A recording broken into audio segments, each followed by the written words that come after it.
This is Street Knowledge with Chris Graham. Welcome to Street Knowledge. I am Chris Graham, and Scott German's with me as usual to talk UVA sports. And, we'll talk football maybe more in depth later in the show and later this week. But some other news this week to cover. New athletics director hired at the University of Virginia, Carla Williams, former assistant AD at the University of Georgia, now will be taking over for Craig Littlepage at Virginia. And, Scott, there had been a lot of names thrown out when this job first came open back a couple of months ago when Craig Littlepage announced his intention to retire. Carla Williams wasn't among them, so a surprise hire, but from what we could see from her resume, pretty solid hire for Virginia. Well, it's certainly someone that we didn't have on our radar, not that our radar was the authority on who the coaching candidates were, but, if you think about it, it kind of fits the mold of the way the university has gone recently on hiring some of its coaches. Mendenhall came pretty much out of the blue. Tony Bennett was not anywhere on anyone's list. Maybe we're not privy to that information of what goes into these searches, and from the committee that looks like was assembled, they had some pretty knowledgeable people about UVA that knew what they were looking for, and I think we talked about it, Chris, a little earlier. The new AD coming in here, doesn't really have a whole lot to deal with other than just keeping the train on the track. Yeah, that's the emphasis here. Some jobs, I think most recently, a lot of UVA fans listening to this podcast will think about Virginia Tech made a splashy hire a couple of years ago, Whit Babcock coming in. And when Whit Babcock, he took over at Virginia Tech, boy, their program was in a shambles. Frank Beamer's last 4 or 5 seasons in football were right around 500. The basketball program had, dumped Seth Greenberg. That James Jones experiment wasn't working out. Baseball had that one brief run to the NCAA tournament, lost their coach to Oklahoma, had fallen back to the back of the pack in the ACC. So when Babcock took over, and of course women's basketball as well, when Babcock took over, the emphasis was, man, you got to hire some people quick and get this sinking ship righted. And he's done a good job with that. But at Virginia, I can't think of anything. We even talked, Scott, when we chatted earlier today about this. Maybe women's basketball, but even women's basketball is expected to be an NCAA tournament team this year, but certainly men's basketball, baseball, football, things seem on the right track here. Olympic sports are going well, so, you didn't need somebody to come in and clean house and start from scratch. You need somebody who's got experience in management at a big university like the University of Georgia. And it's also the other part of this job that's so important. You're managing a budget that's over $100 million a year. UVA brings in $103 million a year, most recent figures from the NCAA for the total of his athletics departments. So you've got to be someone who can run a ship, keep everybody happy, and just don't mess things up. And so the UVA was looking for something different than other schools. Nebraska most recently hiring someone to fix the football program. I mean, you're not trying to fix anything here. You're just trying to run and get even better than you are. And so, maybe that's why you can come out of left field with a solid hire who doesn't have to be splashy, because we didn't need to go splashy this time.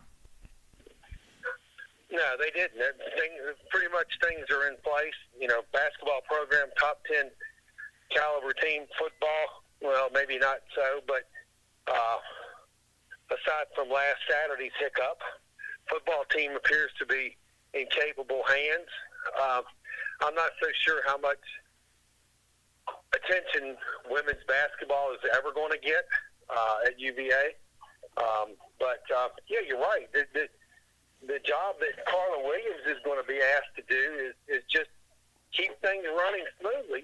But that's not always an easy task either, because the expectations are high. All of a sudden, we tank the rest of the football season, and then that little bugaboo starts raising its head again about what to do, with the football program. But when she takes over, that's her job, is just going to be keep building upon what's working well now.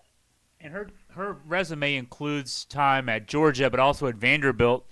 Vanderbilt particularly with a really good academic reputation. Georgia doesn't have a bad academic reputation, and she comes with a reputation of someone who, will emphasize that play between academics and athletics, which is important at a place like Virginia. You're not going to convince the admissions department at UVA to start letting in anybody with a pulse to play sports at UVA.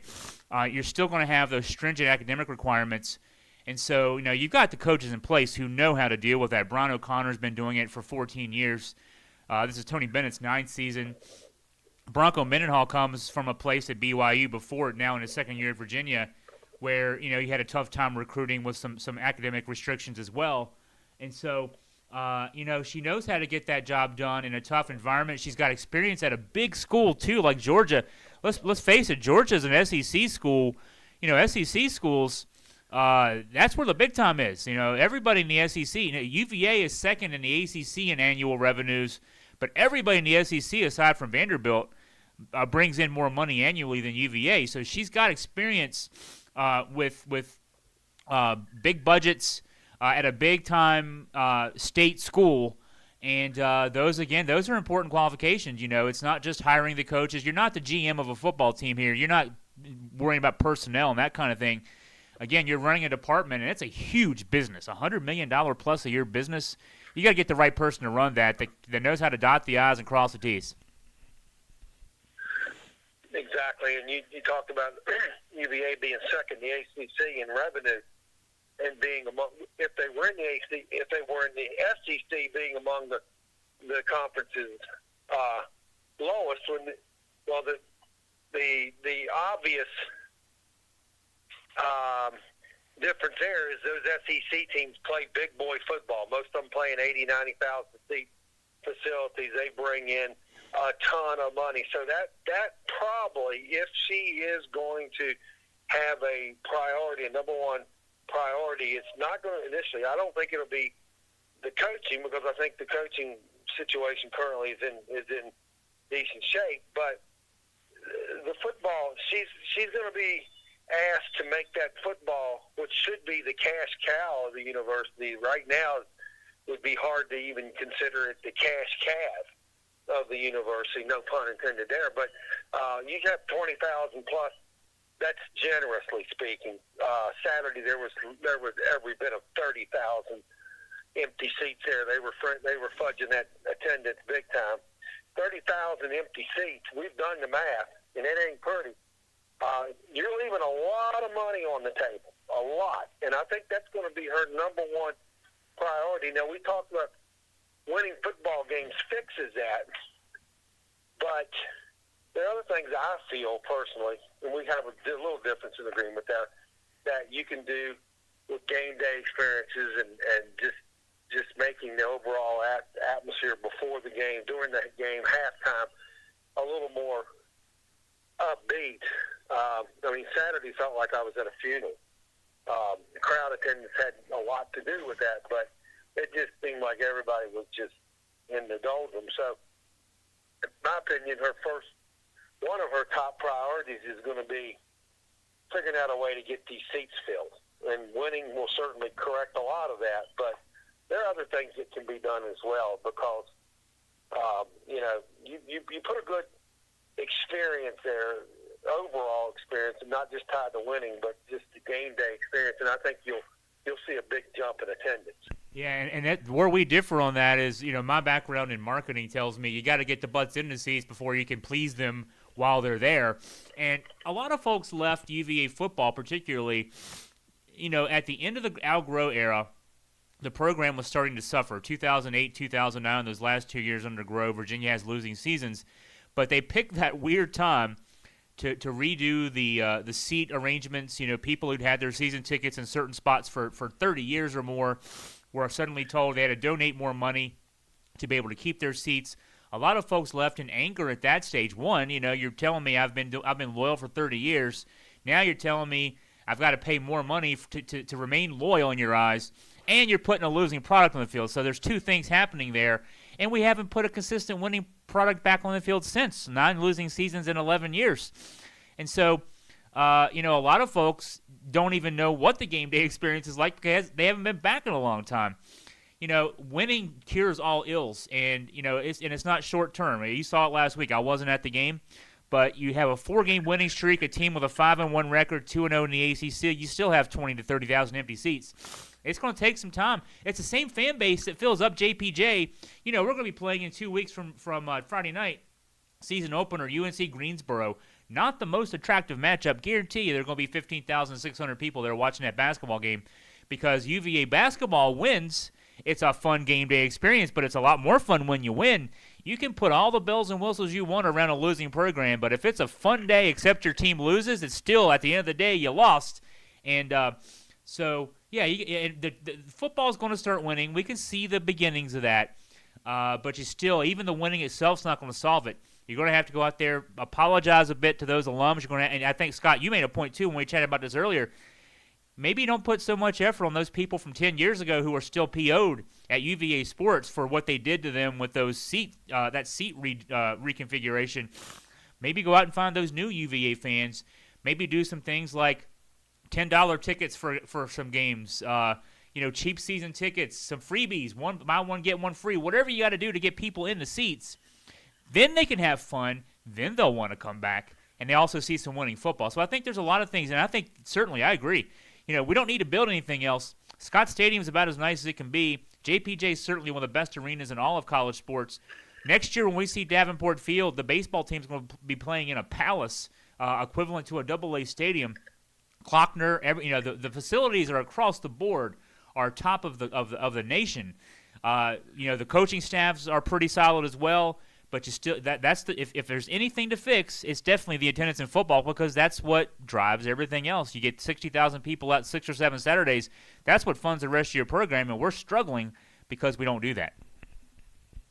Are you telling me that the new Davenport Stadium is going to be as nice as the Richmond Diamond, home of the Flying Squirrels, where you have to wear a hard hat because you are afraid if you sit in the lower bowl, a piece of concrete will fall on you from the upper bowl?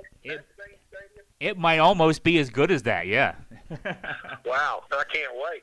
But I'm gonna give you.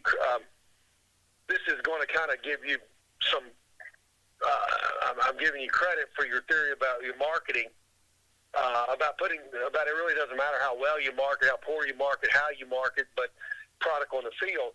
Well, I'm going to say something that just supports that, kind of sabotages my argument. We've been following UVA basketball since JPJ opened, and early on, before Tony came, during the dark days that I refer to as Dave Lato days, we were in there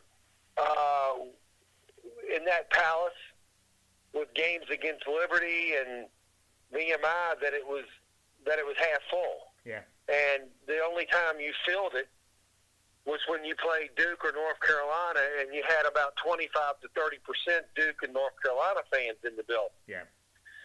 So now the opposite has taken place, and we put a top 10 caliber basketball team on the floor for the last 5 years, and we're going to fill it for the opening night against UNC Greensboro.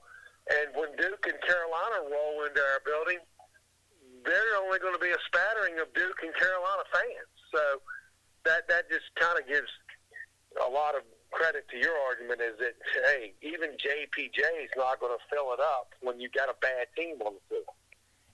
And we also used to go to Tuesday night in the middle of January.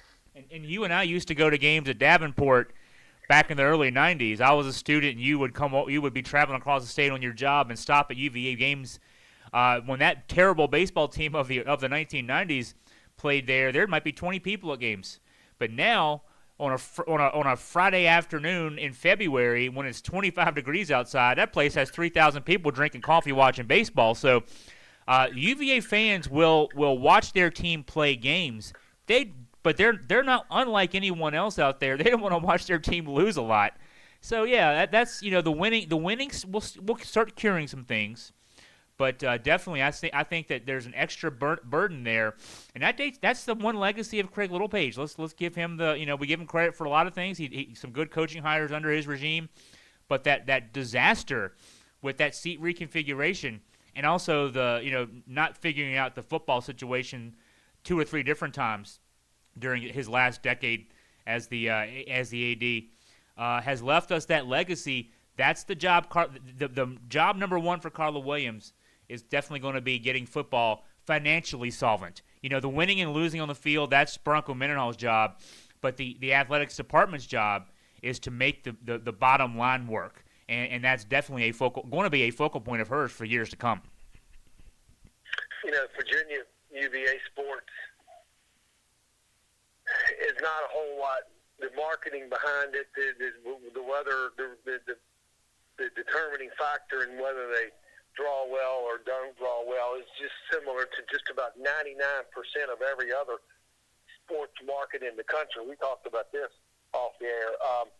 You put a good product on the field, and you're going to have fans.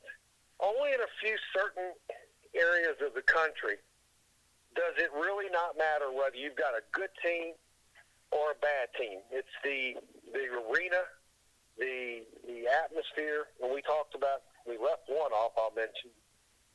The Knicks draw well because they play in the Garden. The Knicks drew capacity crowds when they won 15 games, and they drew capacity crowds when they had Patrick Ewing. The Celtics,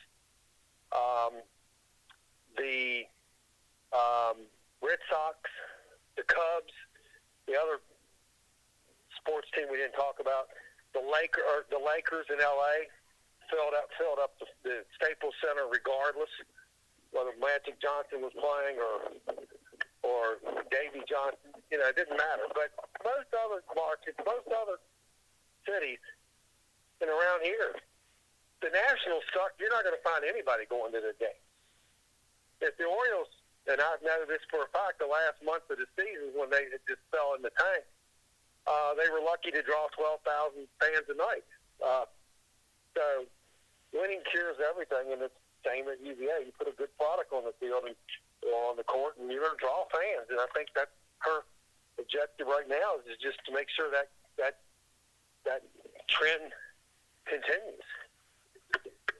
It is. So, we've talked a lot on this podcast. We're talking about Carla Williams, the new athletics director at the University of Virginia.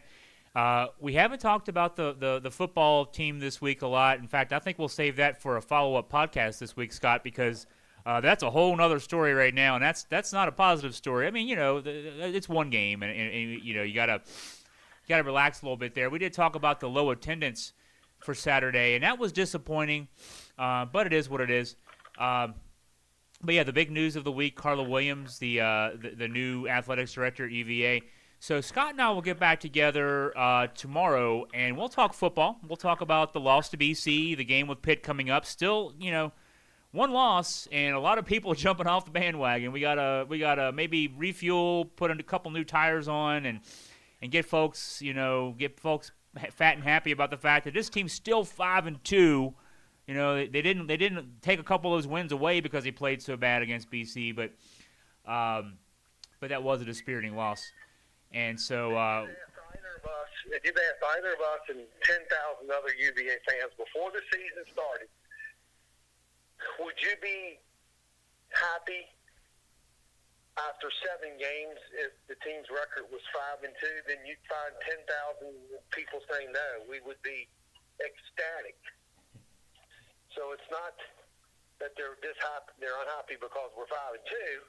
It's unhappy because we lost the game and everybody thought we should have won, and we look bad in the process. But we can still hold our hopes out that it was a hiccup, and that we'll find out that it was just that with a good performance at Pitt on Saturday. So we'll break the Pitt game down tomorrow on another podcast, and I think we'll wrap up the show for today. So I want to thank everyone for listening. Thank you for listening to Street Knowledge, and we'll talk again soon.